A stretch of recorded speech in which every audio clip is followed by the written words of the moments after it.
Muy bien, continuamos con el estudio de esta tarde, la semana pasada. Los jóvenes pueden ir a sus estudios, escuela dominical. Y hablábamos acerca de la curiosidad espiritual que debe de estar en todo el corazón del creyente. Nosotros debemos tener esa hambre espiritual, tenemos esa sed, ¿verdad?, espiritual que el Señor pide de cada uno de nosotros.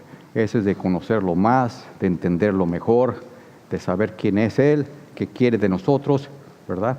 Y no solamente vivir a expensas de lo que nos digan alguien más, porque podríamos caer fácilmente, ¿verdad?, en los errores, podríamos caer fácilmente en doctrinas falsas, falsos maestros, sino que nosotros mismos debemos de indagar, debemos de investigar, debemos de escudriñar la palabra. El Señor Jesucristo mismo dijo que escudriñar, dijo a los fariseos, ustedes escudriñan las Escrituras y ustedes dicen que ahí está la vida eterna, pero ellos escudriñaban las Escrituras y no las entendían porque las veían de otra manera, no las veían a la luz del Espíritu Santo, no las entendían a la luz del Espíritu Santo. Y el Señor la manera que nosotros debemos de indagar las Escrituras es a la luz del Espíritu Santo, por supuesto. Si nosotros ponemos a escudriñar las Escrituras a nuestra propia sabiduría, a nuestro propio conocimiento, nuestra propia experiencia, o lo que yo sé, o lo que caeríamos en lo que hemos estado hablando, en interpretaciones erróneas, interpretaciones personales. Y la Escritura no es de interpretación humana, y sepa. Nosotros no debemos interpretarla. ¿Qué piensas tú de ese versículo? No, que yo piense, es lo que dice la Escritura. Yo pienso que esta Escritura, no, lo que piense, aunque preguntamos muchas veces, ¿qué piensas tú? No, ¿cómo la interpretas? ¿Qué entiendes tú de ese versículo? ¿Qué entiendes tú de este pasaje? ¿Verdad? ¿Qué te está hablando el Espíritu Santo, lo que acabas de leer? ¿Qué es lo que te está diciendo, enseñando el Espíritu Santo? ¿Verdad? Entonces esa curiosidad y esa hambre y esa sed, ¿verdad?, espiritual debe existir en cada uno de nosotros. Cuando no existe eso, hablábamos el domingo pasado, ¿verdad? Cuando no existe eso, caemos en la pasividad de que, pues, lo que yo escuche, lo que me enseñen a mí, en fin, eso es lo que voy a aceptar. Y eso no es lo que el Señor quiere de cada uno de nosotros, repito. ¿No? Quiere que todos estemos buscando y escudriñando las Santas Escrituras. ¿Tenemos preguntas? Todos tenemos preguntas, hermanos. Todos tenemos preguntas. ¿Que no preguntamos? Hablaba con un hermano hace unos minutos acerca de que esta iglesia es una iglesia de enseñanza, como debe ser toda iglesia. Es una universidad espiritual. Y todos venimos a aprender. Todos venimos a aprender. No se trata de que se nos meta las cosas a la fuerza, sino que nosotros tenemos que entender lo que se nos está enseñando. Y si no entendemos, tenemos todo el derecho, hermanos, repito, todo el derecho de preguntar, no entiendo. Por eso se les llama miembros, porque como miembros tienen derechos.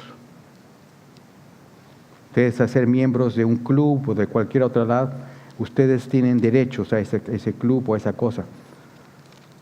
Aquí nosotros tenemos derechos, pero no es porque el pastor se esté dando el derecho, sino porque el Señor Jesucristo nos da esa autoridad como hijos de Dios.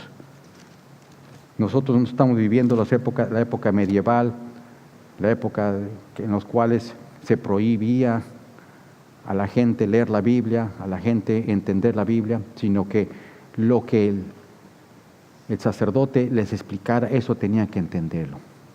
Y la manera que el sacerdote lo interpretara, ellos tenían que entenderlo y aceptarlo. No estamos en esos tiempos, hermano, ¿verdad? Estamos en tiempos en que todo el Señor dice, y está en la palabra, dice que la verdad os hará libres. ¿Ah? Y si no conocemos la verdad, viviremos todavía en esclavitud. ¿Esclavitud de qué, Juanito? ¿Esclavitud de qué? Del pecado, ¿verdad? Del pecado, de la ignorancia, y la ignorancia es pecado, hermano. La ignorancia, como siempre he dicho, Satanás se alimenta de la ignorancia del creyente. se alimenta y se aprovecha de eso. Queremos vivir eternamente conformistas, ignorantes, eso es victoria para el enemigo, ¿verdad? Mi pueblo perece por falta de conocimiento. El Señor dice, perece espiritualmente, no está diciendo perece físicamente, que puede pasarlo eso, pero perece o muere espiritualmente. ¿Qué quiere decir? Que con eso, que está muriendo espiritualmente, quiere decir que está muriendo en pecado. Está muriendo en pecado, vive en pecado. ¿Y la paga del pecado qué es? Muerte, dice Pablo. Así es que abrimos nuestros ojos, le pedimos al Señor, abre nuestros ojos espirituales, nuestros oídos espirituales. Yo quiero entenderte, quiero escudriñar tu palabra, quiero conocerte, ¿verdad? Dame sabiduría, que es lo que concluimos el jueves, pedirle al Señor sabiduría, pero sabiduría espiritual. Dame esa curiosidad de buscar más, escudriñar en tu palabra, de querer anhelar, y el Señor nos la va a dar. El Señor nos la va a dar, y eso se los garantizo por experiencia. De esa manera yo llegué a los pies del Señor por curiosidad, por preguntón. Y no le preguntaba a la gente, sino le preguntaba al Señor. Y créanme, el Señor contesta cuando realmente lo buscamos. El Señor dice, si ustedes tocan, yo abro. Si ustedes buscan, ustedes encontrarán, ¿verdad? Pero si estamos tranquilos, el Señor no va a darnos nada. Si nosotros lo pedimos, no va a darnos nada. Y así nos lo podemos pasar. Entonces, ese fue el preámbulo de la semana pasada, curiosidad espiritual. Y muchos tenemos preguntas, entre los mismos creyentes, entre nosotros tenemos creyentes, aunque nosotros a estas alturas, como decíamos el jueves, ya debemos de conocer las Escrituras, ya debemos entender las Escrituras, pero aún así hay preguntas, ¿verdad? Preguntas que nos pueden salir la gente, que pueden preguntarnos los que no conocen del Evangelio, o los que quieren llegar a los pies del Señor. Lo más seguro es que quieran entender qué se trata tu iglesia, o qué enseñan, por qué cantan así, o por qué enseñan así. Claro que eso ya no es novedad, eso ya es universal. Pero preguntas es un ejemplo, preguntas que mucha gente se ha hecho y hicimos algunas preguntas la semana pasada, principalmente acerca de las preguntas espirituales, que si Dios, que es tan poderoso y omnipotente, ¿verdad? Que preguntábamos eso, ¿cómo puede permitir que haya sufrimiento y dolor en este mundo? Es la pregunta que todo el mundo se hace. Vemos tragedias, vemos dolor, vemos sufrimiento, gente que muere a diestra y a siniestra, niños, momentos, tragedias de un momento a otro, pérdidas humanas, pérdidas materiales. Y la gente dice, pues si hay un Dios todopoderoso, tú que eres cristiano, tú que dices que eres cristiano y que vas a estudios y haces todo, háblame, ¿por qué Dios permite todas esas cosas? ¿Por qué Dios permite que pasen todas esas tragedias, que niños inocentes mueran, que haya esto, que haya el otro, que gente, mujeres, ancianos y toda esa gente muere y perezca, y haya tragedias por todo el mundo? Entonces, todas preguntas, ¿verdad? Ustedes vienen a evangelizarme, a hablarme de un Dios bueno, amoroso, misericordioso, lleno de gracia y de amor y de bondad. Pero contéstenme a ver por qué Dios permite estas cosas, por qué permite sufrimiento y dolor. Y dijimos que de esta pregunta había otras cuatro, pero surgen otras preguntas. Entonces, como la que ustedes pueden decir, pues es que el enemigo es el que hace estas cosas, ¿verdad? Ustedes podrían contestar eso, pero ustedes les van a contestar, bueno, si Dios conoce lo que se conocía, lo que va a suceder, ¿verdad? Hicimos esa pregunta, que porque Dios lo conoce todo, es omnisciente. Si Dios conoce lo que va a hacer, ¿por qué creó a Lucifer? Porque Lucifer es un ser creado, es un ángel creado por Dios.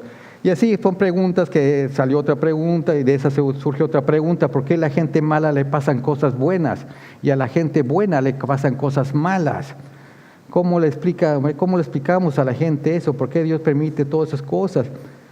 Entonces, si creemos también que Dios es soberano en todas las cosas, entonces, ¿por qué?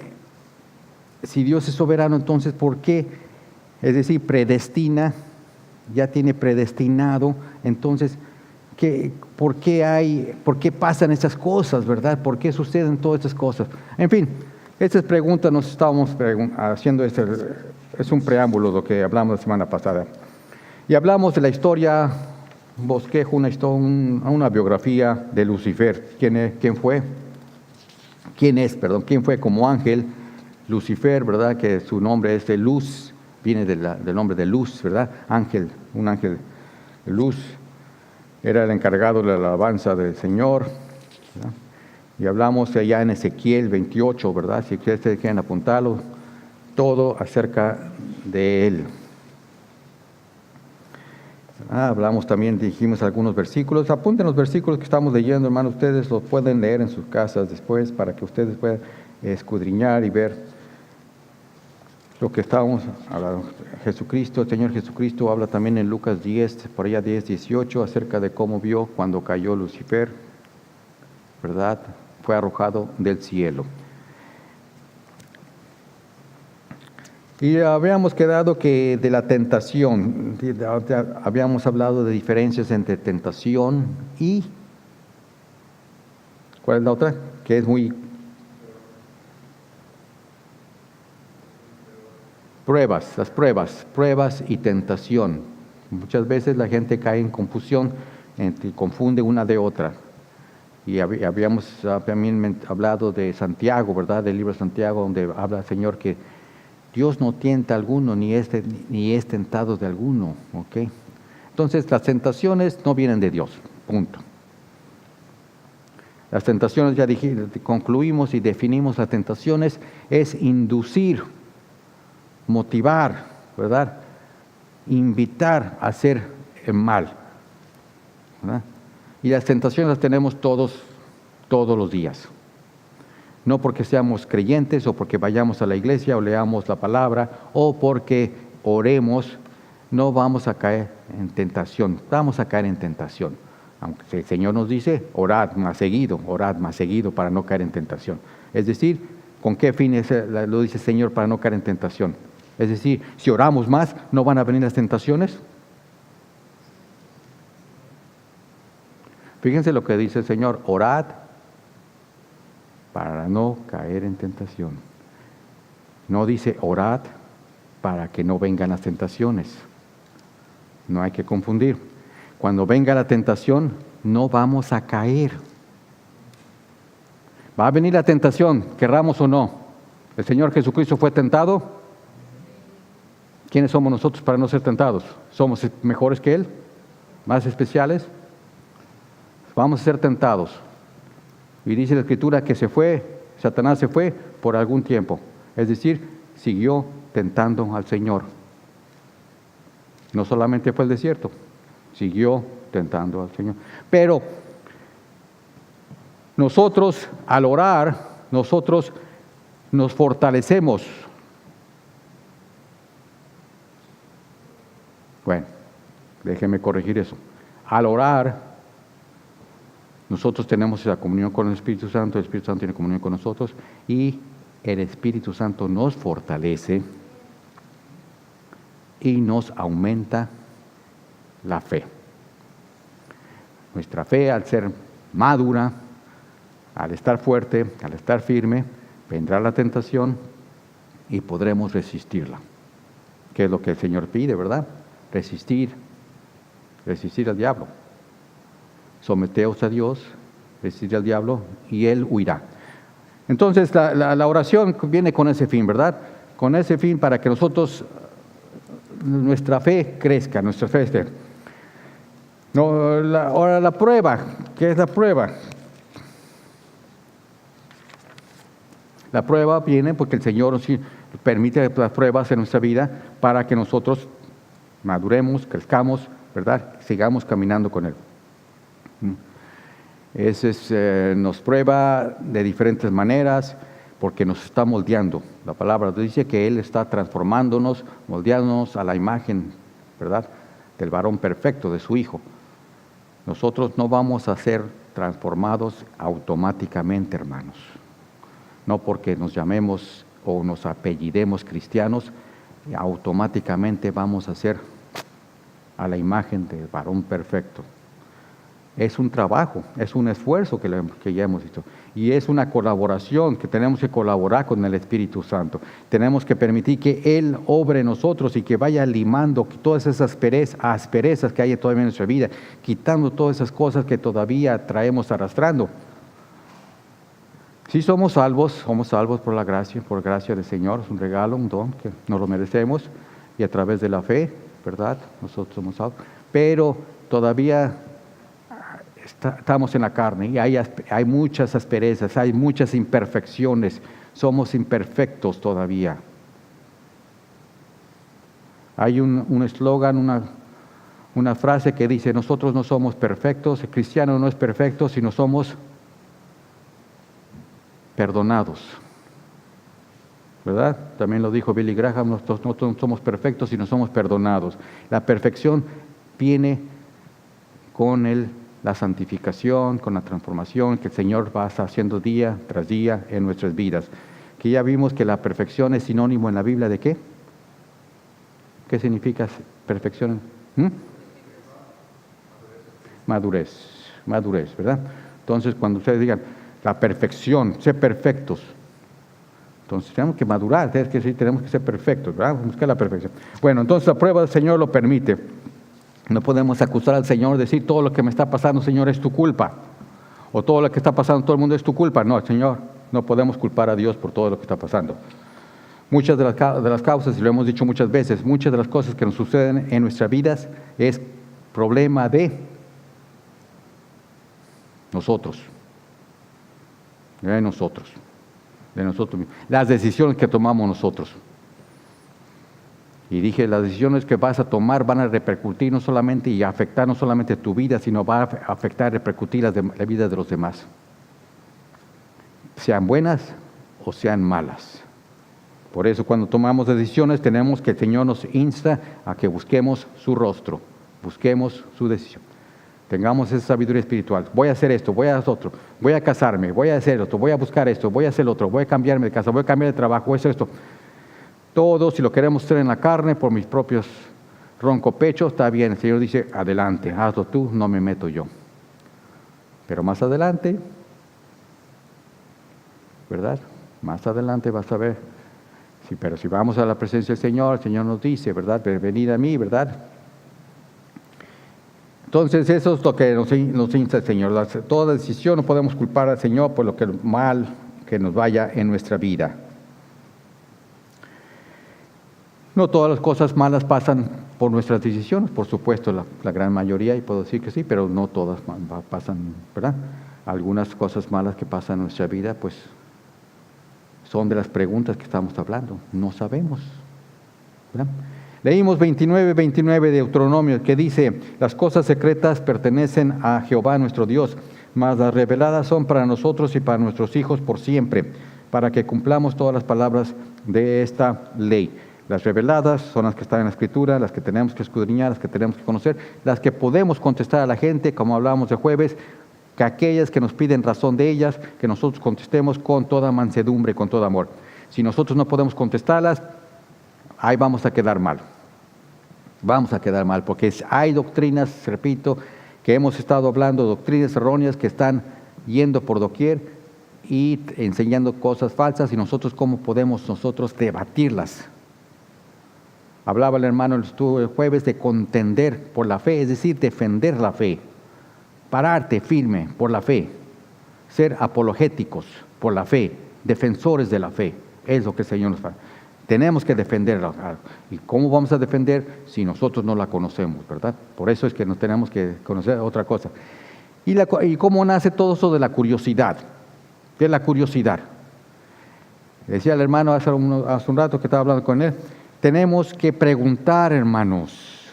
Si yo no entiendo algo de la Escritura, preguntemos.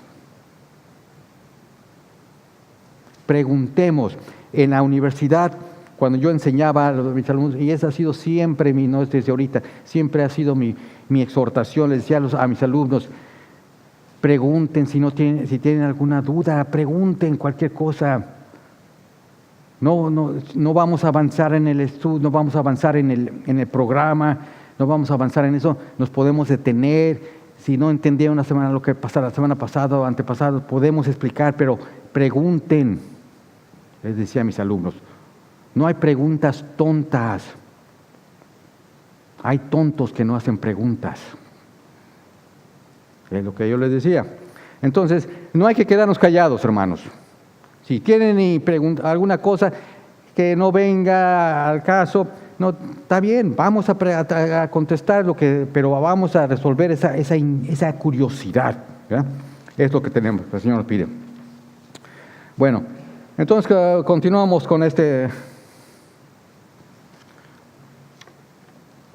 estudio.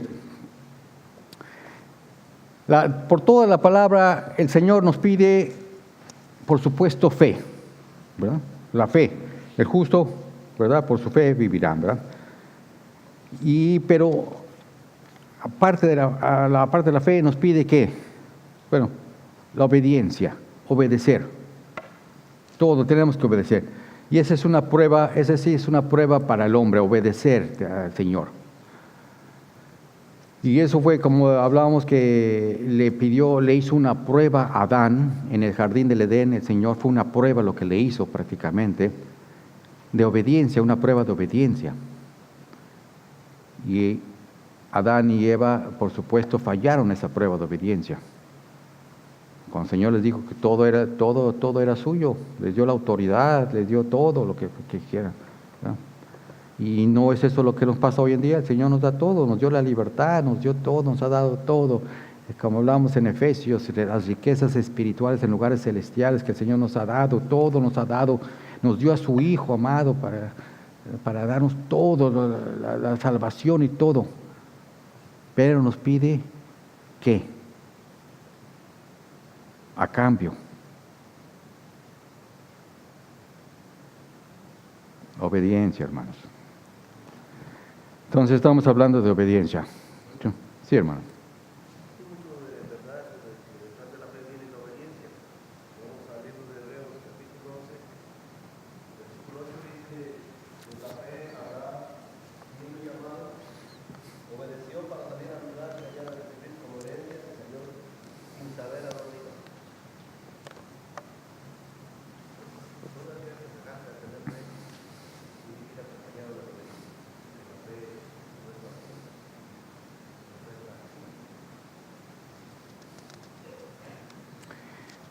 Activa tiene que ser todo. Es lo que dice también Santiago, ¿verdad? La fe sin obras es muerta, tiene que ser activa, tenemos que estar procediendo, tenemos que estar aplicando lo que el Señor nos está diciendo en la Escritura. La promesa, esta es tu promesa, es la promesa que yo he hecho contigo, aplicarla en nuestra vida, todo. De ahí vienen las bendiciones, ahí podemos ver las bendiciones en la mano de Dios. Muchas veces decimos, no veo la bendición en mi vida, no veo la mano de Dios en mi vida. ¿Por qué? Porque en primer lugar no estás caminando con el Señor, no estás leyendo la Escritura, la palabra de Dios, y en tercer lugar no estás aplicando la palabra de Dios, no la conoces, no entiendes lo que el Señor quiere para ti. Crees que todo es automático en el cristianismo, nada es automático, solamente la salvación, y eso es por fe solamente. Pero todo tenemos que ser, como dice el hermano, tiene que ser activo, tenemos que corresponder, tenemos que esforzarnos, tenemos que luchar. Dice, el reino de los cielos se hace fuerte y solamente los valientes la arrebatan. Es decir, tenemos que buscarlo. El pueblo de Israel, cuando atravesó el Jordán, no automáticamente tuvieron una tierra en la que fluye leche y miel. No, tuvieron que pelear todavía, hermanos. Tuvieron que ganarse esas tierras que estaban ahí, conquistadas por los cananitas, los heteos, los jebuseos, todos los cananeos y todo. Todavía tuvieron que pelear, y el Señor nos dice, pelea la batalla todos los días. Son las batallas espirituales que tenemos todos los días. Nada es dado por solamente la salvación, hermanos. Por eso es que el mal concepto que tenemos, hermano.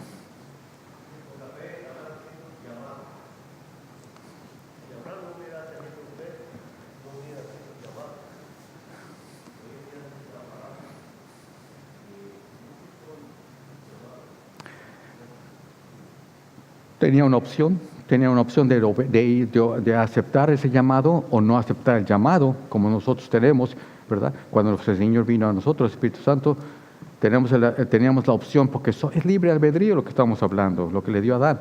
¿Le dio libre albedrío a Abraham? Sí, no lo usó como robot.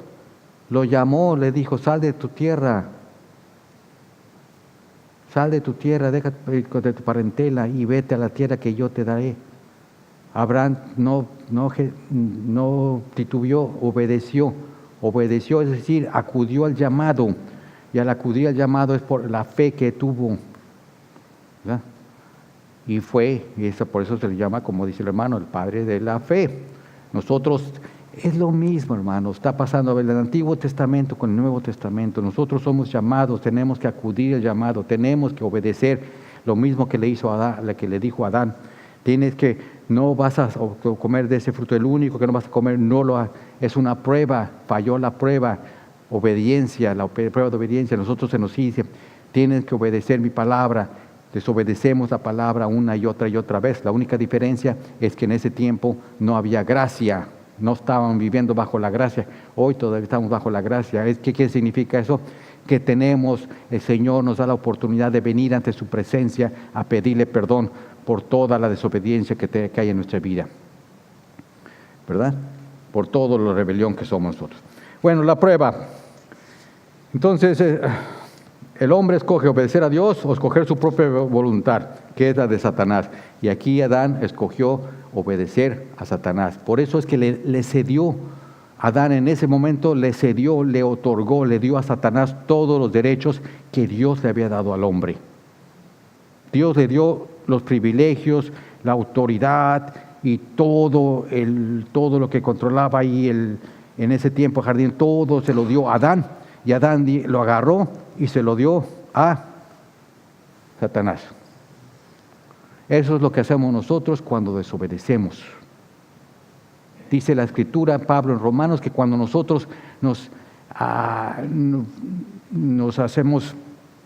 obedecemos al pecado, o cuando seguimos el pecado, nos hacemos esclavos de ese pecado, es decir, de ese demonio. Porque ese pecado es el chisme, la vanidad, la división, o que llámenlo como sea, todo pecado son demonios. Y cuando nosotros vamos en esa dirección, le cedemos eso, le estamos cediendo, le estamos otorgando autoridad, le estamos dando autoridad a ese demonio que controle nuestras vidas. Satanás no tiene ninguna autoridad sobre nosotros, hermanos. Ninguna. No tiene ninguna potestad, ninguna autoridad. No nos puede tocar. Pero nosotros somos los que le damos esa autoridad cuando nosotros pecamos y le damos esa puerta abierta. Bueno, se la dio a Adán y de ahí vino el pecado. El pecado entró a toda la humanidad. Dios nos da la opción de escoger y eso se llama elección o libre albedrío, ¿verdad? Entonces, si nosotros escogemos bien, nosotros escogemos mal, eso no va a limitar la soberanía de Dios. Es decir, que Dios no va a depender de lo que tú escojas o yo escoja para que siga su plan. Va a estar esperando Dios, va a decir, bueno, voy a esperar a ver qué la humanidad escoge. Si escoge bien, escoge mal para que yo siga con mi plan. No. Dios sigue con su plan y es soberano y su plan se va a seguir, se va a hacer. Independientemente de quién esté de acuerdo o no esté de acuerdo. Los que no están de acuerdo, ¡pum!, a un lado. Los que están de acuerdo, está bien, trabajan conmigo, ¿verdad? Es lo que pasó desde el nacimiento del Señor Jesucristo. Hubo oposición. Satanás quiso oponerse una y otra vez para los planes de Dios, el Mesías, pero Dios tiene sus planes y nada va a oponerse. Creyó que había victoria a Satanás cuando crucificaron al Señor. Ese fue su derrota.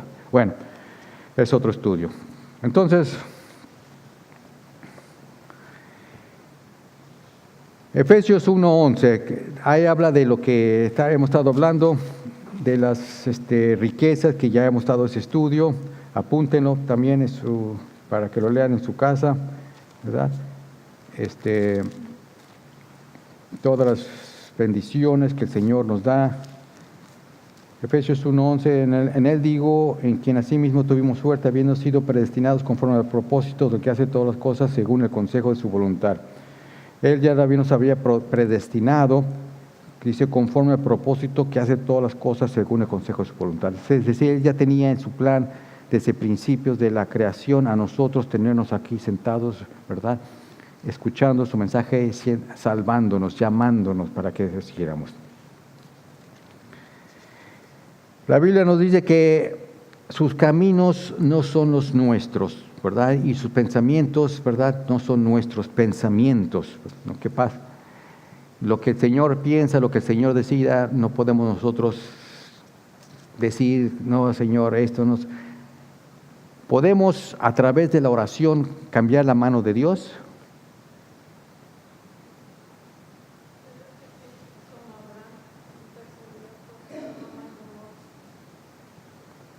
Intercedió, ¿verdad? Y también Moisés, ¿recuerdan? Cuando iba a eliminar al pueblo, Moisés, el Señor, por rebelión, desobediencia, rebeldes y toda la cosa. Sí, en ciertos aspectos sí podemos, la oración puede ser la intercesión, puede obrar. Pero cuando el plan del Señor ya está predestinado para cierta obra, cierto consejo, cierta cosa, el hombre no va a poder intervenir en sus decisiones, ¿no? Entonces sí, hay ciertas cosas que sí puede, la oración sí puede obrar en su voluntad. Todo es para todo lo que hace el Señor, dice la Escritura, que es para la gloria de su Hijo, ¿verdad? La gloria de su Hijo, que todas las cosas fueron creadas por Él y para Él. Por Él. Así es que el plan de Dios siempre ha sido de glorificarse a sí mismo. En la oración del Señor Jesucristo, allá en Juan 17, dice que dice el Señor, glorifícame, ¿verdad? Así como yo he estado glorificado, era glorificado, ¿verdad? O sea, que lo glorificara a Él mismo, así glorifícate a ti también. Entonces la gloria, el plan del Señor siempre ha sido de glorificarse a su Hijo y glorificarse a sí mismo, ¿no? Creó el universo a través de Jesús, también para la gloria de Jesús. También ese es el plan de Dios. Pero también para bien de todos aquellos que lo aman, de todos aquellos que lo siguen, es decir, su pueblo, su iglesia, nosotros, ¿verdad? Y a la vez moldearnos, como estamos hablando, a la imagen de su Hijo, redimir a su pueblo para su gloria. Bueno, vuelve la pregunta, ¿por qué creó Lucifer? Creó a Lucifer si sabía lo que iba a pasar, por qué hay tanto dolor y sufrimiento en el mundo, ¿verdad? Y los cuales nos traía otra pregunta, ¿por qué dejó que pasara todo esto sabiendo que el pecado, ¿verdad?, le ha costado tanto a la humanidad? ¿Por qué dejó que pasara todo esto? Es decir, que desde la caída del hombre en el jardín, la introducción del pecado en la humanidad, ¿verdad? ¿Por qué dejó que pasara todo esto sabiendo que el pecado, que dijimos que el pecado, la paga del pecado es la muerte, sabiendo que el pecado le va a costar tanto a la humanidad? Esa es otra pregunta. ¿Por qué dejó pasar? Y estas preguntas son podría ser de gente que está diciendo, bueno, esto es Lucifer, bueno, ya me contestas por esto, pero ahora, ¿por qué permitió entonces que el pecado entrara al mundo? Si sabía que el pecado iba a traer como consecuencia, el pecado iba a traer tanto mal en el mundo. Y esa debe ser una pregunta fundamental. ¿Por qué dejó que el pecado entrara al mundo? ¿Quién me contesta eso? De acuerdo a su propia interpretación o de acuerdo a lo que entiende por las Escrituras. ¿Por qué dejó que el pecado entrara al mundo? Si el pecado ha hecho tanto daño a la humanidad desde principios. Ha habido muertes, genocidios, masacres, de todo lo malo que vemos en el mundo, todo lo malo, todo el dolor, todo el sufrimiento, las enfermedades, todo eso es producto de Él. ¿Por qué dejó entonces que el pecado entrara al mundo? Repito, esa debe ser la pregunta fundamental, pero verán, hay un problema con esta pregunta. Bueno, el problema es este. ¿Por qué nos enfocamos en el costo de la humanidad. Es decir, estamos preguntando por qué el pecado le ha costado tanto a la humanidad, ¿verdad? Ha costado el dolor. Pecado, ¿me siguen? Desde principios del jardín de Edén, el pecado entró al mundo y el pecado ha costado a la humanidad dolor, sufrimiento, enfermedad, muerte. Entonces, ¿por qué dejó? Te preguntas, ¿por qué dejó que el Señor entrara al pecado? Pero el problema es este que le estoy diciendo, si nos enfocamos en el costo, nos estamos enfocando en el costo de la humanidad, que es lo que nos estamos hablando, ¿verdad? Es lo que nos enfocamos como seres humanos. En nuestra naturaleza humana nos enfocamos que el dolor, la gente sufre, las enfermedades y todo eso. ¿Por qué nos enfocamos en el costo de la humanidad cuando de igual manera podríamos preguntarnos cuál fue el costo para Dios? ¿Cuál fue el costo para Dios? ¿Qué hay del dolor y el sufrimiento y el pecado que el Nuevo Testamento nos habla, verdad? En la revelación que Dios nos dio a nosotros, que Jesucristo, quien es Dios, quien es el creador de todo este universo, vino en carne, ¿verdad? Y llevó todas nuestras enfermedades. Nosotros lo decimos rapidito, vino al mundo en carne y llevó todas nuestras enfermedades. Leemos ahí Isaías 52, ¿verdad?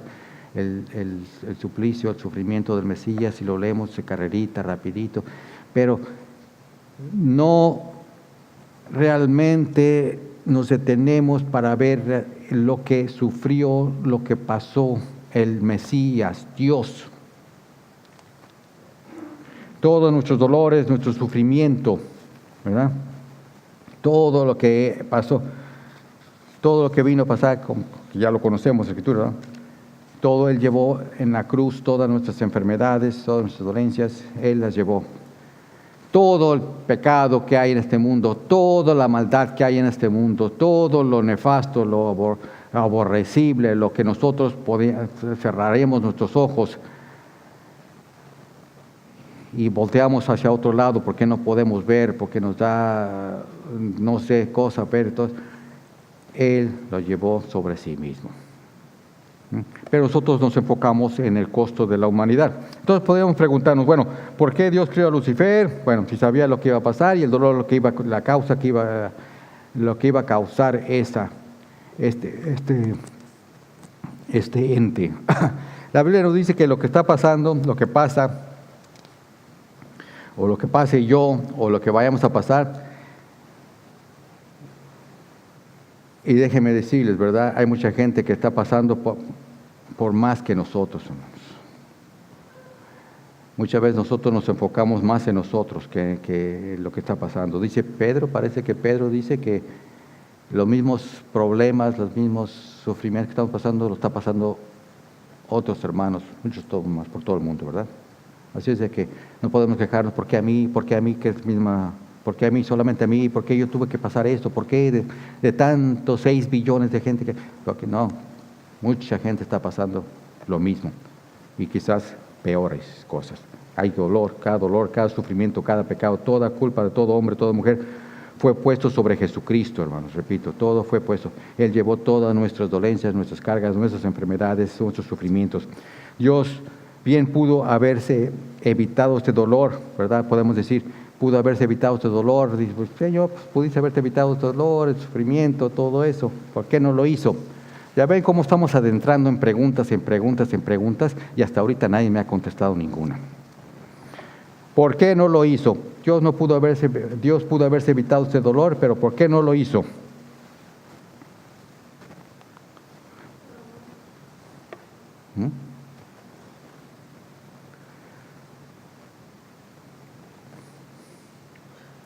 Para que nosotros, hermanos, esto es el ABC de bíblico, que todos ya debemos de saber, para que nosotros pudiésemos disfrutar de lo que estamos disfrutando ahorita. Si Él no lo hubiera hecho, nosotros ya estuviésemos en el infierno, consumidos.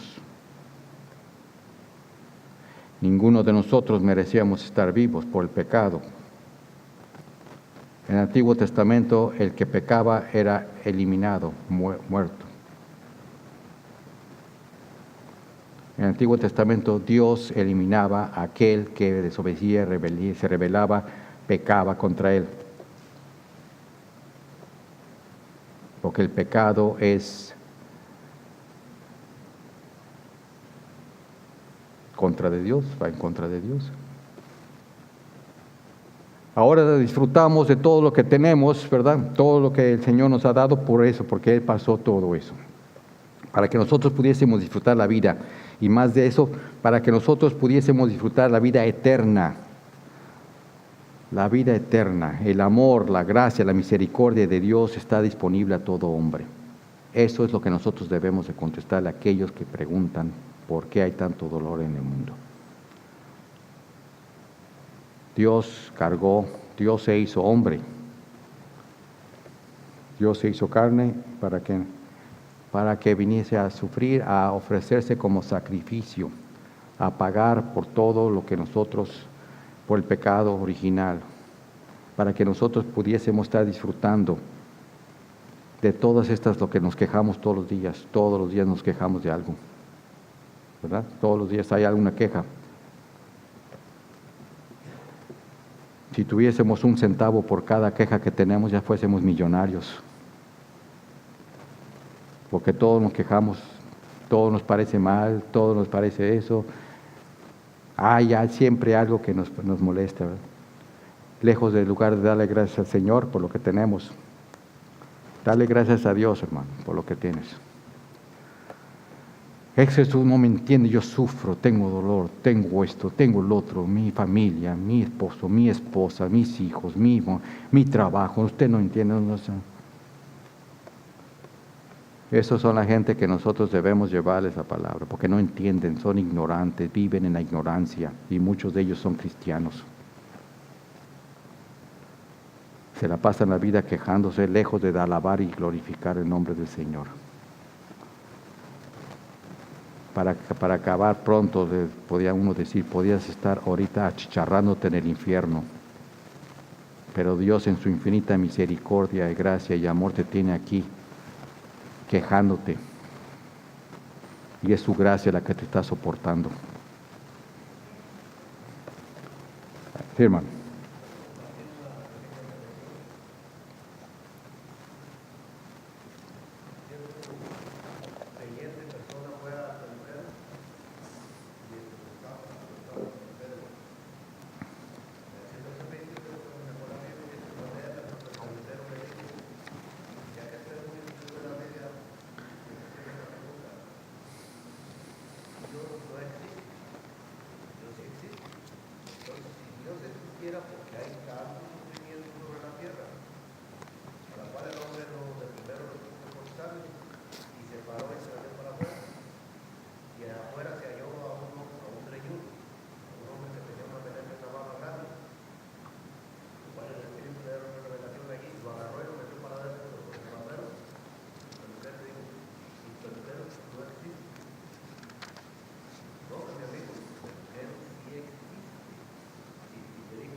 Okay.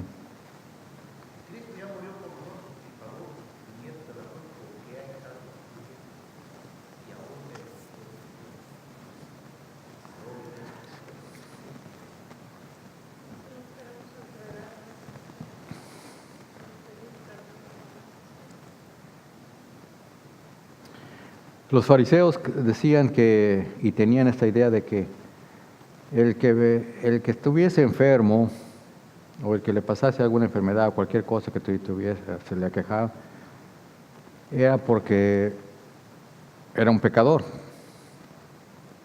Así es que todos los que andaban enfermos, todos los que tenían problemas o cualquier cosa que eran pecadores, automáticamente se les etiquetaba como pecadores. Esa era la idea del fariseísmo, de los religiosos en ese tiempo.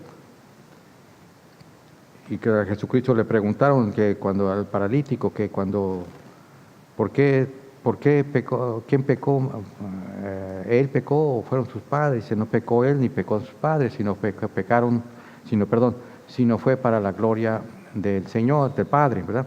Entonces, no podemos etiquetar a alguien que está enfermo de pecador, que es lo que hay hoy en día. En el cristianismo hay gente que dice, le va a estar yendo mal y mal y mal y mal y mal. Es que está alejado de Dios. Está alejado de Dios. Es un pecador. Inmediatamente los líderes lo etiquetan, le ponen una marca de pecador y ya lo señalan con pecador. No podemos señalar a nadie con pecador, hermanos. Nosotros debemos escudriñarnos a nosotros mismos, dice Pablo, si estamos en los caminos del Señor. Pero no podemos apuntar un dedo y decir, tú eres un pecador, ¿verdad? Como dice, porque hay 3 dedos apuntándome a mí también. Entonces, nadie puede decir, sino solamente es el Señor el que nos juzga. Eso ya lo vimos en otro estudio. Pero la enfermedad y las dolencias y todo el sufrimiento, todo lo que viene en ese mundo, no podemos decir por qué es uno pecador. Y si tienen ustedes esa idea en su cabeza, que porque esto porque el pecado, porque Dios nos está mandando la enfermedad o cualquier cosa porque estamos en pecado, Dios no castiga, Dios disciplina, dice la palabra. Dios disciplina a sus hijos. Sí, disciplina a sus hijos que se salen del redil, ¿no? Dios los disciplina, los trae de regreso, pero esa disciplina es para traerlos de regreso, para que nos volvamos de regreso a su redil. Pero no está castigando con enfermedades y todas las cosas. ¿Por qué viene la enfermedad?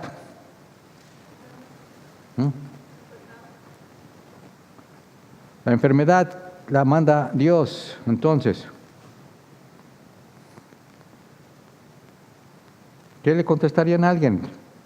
¿Por qué hay tanta enfermedad en la familia? ¿Que estamos pecando? ¿Qué le contestarían a alguien que le pregunta a usted eso?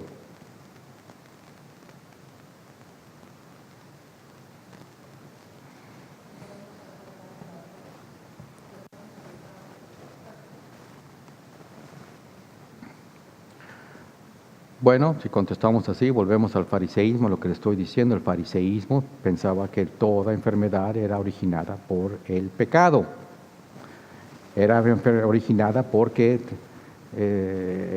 eran pecadores. Toda enfermedad, todos los que estaban enfermos, paralíticos, leprosos, cancerosos, todos que aléjense, son pecadores. Son publicanos, son pecadores, son eso, tienen enfermos. No quiero verlos aquí, dicen los religiosos. Entonces, de esa manera, nosotros, si alguien viene y dice, tengo tanta enfermedad, la familia tiene enfermedades, todos tienen enfermedades, entonces, ¿qué? Y ustedes le contestan porque son pecadores. Sí.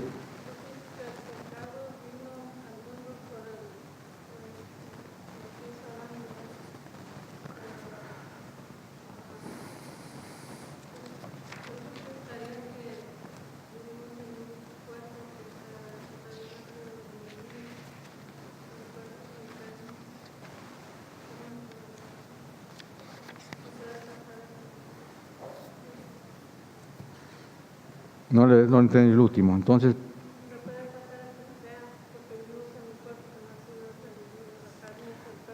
ahí está, muy bien contestado. Todo el mundo se enferma, o nada más los cristianos se enferman. Lo que pasa es que cuando nos enfermamos nos enfocamos en nosotros mismos, nos volvemos egocéntricos. Yo solamente estoy enfermo, yo solamente tengo dolores, yo solamente tengo esto, yo solamente. Estoy diciendo lo que dice Pedro, lo mismo que tienes tú, lo tiene todo el mundo. Como diciéndonos, ya dejen de chillar. Mejor alaben a Dios. Bástate mi gracia, le dice a Pablo. Ya, bástate mi gracia. Yo conozco tus enfermedades, tus dolores, tus molestias. Él conoce todo lo que hay en nuestro ser, nuestros pensamientos. Y si Él lo permite, y Job dice, Dios da, Dios quita, bendito sea Dios.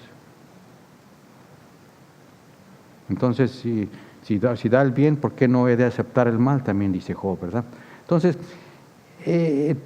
son preguntas que nosotros no podemos filosofar y no debemos de caer en el error de decir y señalar porque no tienes fe. Es como aquellos ejemplos que decimos, vienes a pasar por sanidad y oramos la iglesia, oramos, ponemos manos, ungimos con aceite y no es sanado. Entonces vienen con el pastor y dice, ¿por qué no fui sanado? Ya oraron por mí, ya me ungieron y todo. Y el pastor le dice, porque te falta fe. Otro error garrafal que no debemos de hacer, gente. No debemos nunca decir a la gente no tiene fe. Cada quien sabe la cantidad de fe que tenemos. Entonces, son cosas que no debemos nunca decirle a la gente, contestarle de esa manera a la gente. Tus problemas son porque eres un pecador. Tus enfermedades son porque eres un pecador. Tus hijos están así porque eres un pecador. Tu vida es así porque eres un pecador. Tú no eres sanado porque no tienes fe. Y esa es la manera más sencilla, más fácil de que contestar de un cristiano. Y lo he escuchado de hermanos. Y repito, eso es a base de la ignorancia. Base de ignorancia. Estamos señalando, estamos acusando, estamos condenando. ¿Quién soy yo para condenar a alguien? Yo todavía he de estar delante del tribunal de Cristo también. Yo no soy nadie. Nadie, todavía estamos en el mismo barco todos, hermanos. Es que no podemos condenar ni debemos condenar a nadie.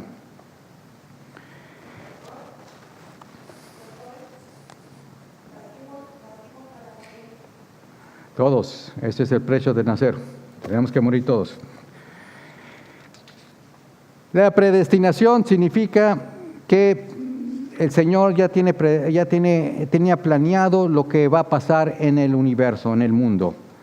Los calvinistas, es una doctrina del cristianismo, los calvinistas tienen esa doctrina. Dicen que Dios ya tiene predestinado a cada hombre que va a ser salvo y a cada hombre que va a ser condenado, que no va a ser salvo, perdón. Entonces, esa es la predestinación.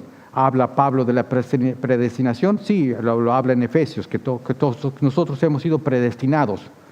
Pero nosotros no llevamos la doctrina de Calvino, ¿verdad? Nosotros creemos que Dios es soberano. Nosotros creemos que Dios hace la invitación a todos a la fiesta. A todos. Nos llama a todos. Los que quieren acudir, acuden. Los que no quieren acudir, no acuden. Es voluntario, es libre albedrío. No es de que diga, pues solamente voy a escoger a tantos, voy a escoger a tantos, voy a escoger a tantos. No, sino esa es la manera que el Señor vino. Él vino porque amó tanto al mundo, porque ama tanto al mundo, que envió a su único Hijo para que todos dice, no algunos, no los predestinados, sino para todos los que creen en Él sean salvos. Sí. Les es la que...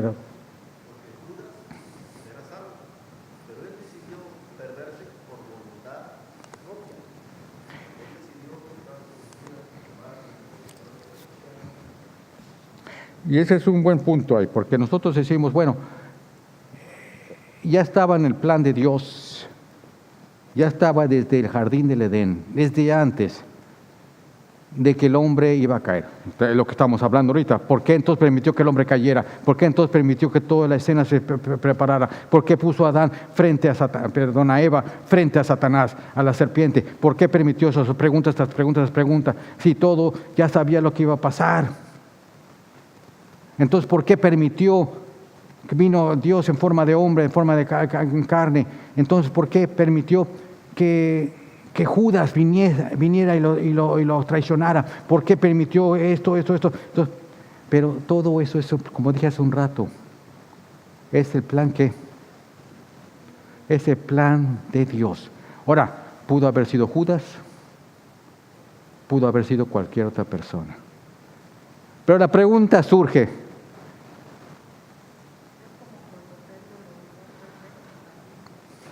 Sí,